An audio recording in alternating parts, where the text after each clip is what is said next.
Good morning. Since this is my first video, I wanted to introduce myself. My name is Kathy, and I'm a fierce Democrat. I'm pretty far left, although not as far left as some party members have gone. And this is my 5-minute rant by Kat. I've always voted Democrat, and the only time I would have ever voted for a Republican would have been with John McCain, had he not been running against the best president ever, Barack Obama, and had he not had that crazy lady from Alaska who could see Russia from her backyard. Having said all of that, I want to start by talking about Donald Trump.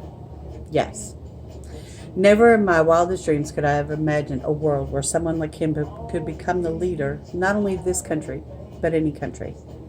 He has been beyond incompetent and so clearly unable to understand his role in this position. I'm ashamed to admit who he is to this country. I'm furious about so much, and I'm not sure I can rant for just 5 minutes, but I'll try. Today, let's talk about the House Intelligence hearing that was yesterday with William Barr, aka the president's personal fixer. He did try to respond to the Democrats with their questions, but he talked so slow to use their time, and I'm sure that's a tactic and a ploy that everyone uses. And they had to be aggressive with him. They had to get their message across. The tension in the room was ridiculous, and it has been since Donald Trump has been president. Ugh, it's very difficult for me to say, but it's sadly true. Jim Jordan and his stupid video at the beginning, and his face. I might add that I hate Jim Jordan's face. Matt Gaetz is another joke. I don't understand why they defend Trump so much. The only thing I can come up with is what everyone says. They're all afraid of his Twitter account. But if they would just do their job, work together, use the 25th Amendment, we could rid ourselves of him. There is no way in the world that I believe that anyone likes him, including Lindsey Graham, his seemingly biggest fan.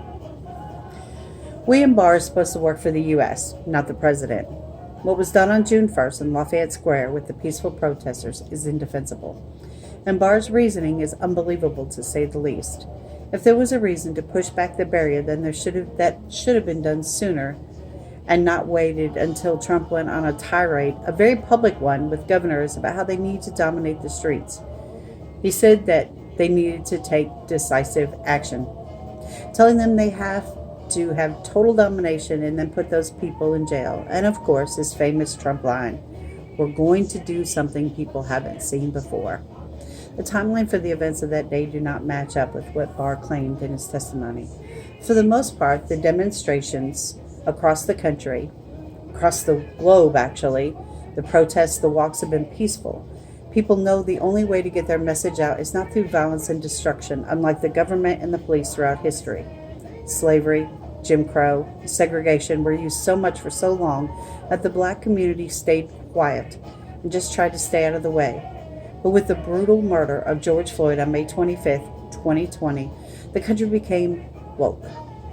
Everyone started to see and agree with the black community, and we all came together.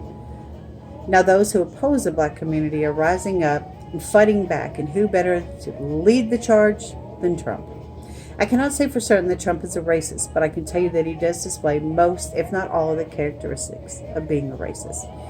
As a white woman, I will never understand what the black community has gone through over the years, but I'm married to a black man and my children are biracial.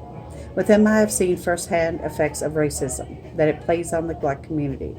My oldest child was once asked in a crowded room where she was the only person of color if she knew what the definition of the N-word was. He didn't say N-word. She was so upset and left where she was and refused to tell me until we got out of the building. When she did, I returned to where he was and confronted him.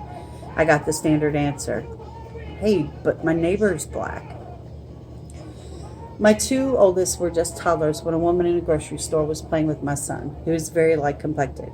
And when my daughter, who was darker, tried to join in the fun, the woman stopped and turned away with a disgusted look on her face. I, of course, could not let that go. Hell, I can't let anything go. I told her it was okay, that her color was not contagious. There have been other times, but those are the ones that have stuck with me. So my 5 minutes are almost up. And I know I bounced around some, but I promise each day I'll get better at this. Thank you for watching. Remember to be safe, wear your mask, and I hope you enjoy your day.